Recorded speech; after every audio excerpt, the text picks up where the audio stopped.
So this is the RF120FS from DEEPCOOL. It comes with a PWM hub from DEEPCOOL with 4 connectors, so you can plug in an extra fan if you want. And all of the fans are PWM controlled, 4 pins. And these are fixed LEDs, so you don't need any RGB connection to your motherboard.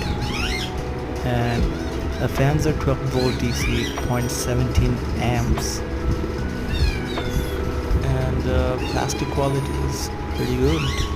There are rubber feet on 4 sides for dampening vibrations, and the only way you can get the LEDs to turn off is to scrape the LEDs off. There's a post in the Reddit on how to do that, but I wouldn't recommend it, and it comes with screws.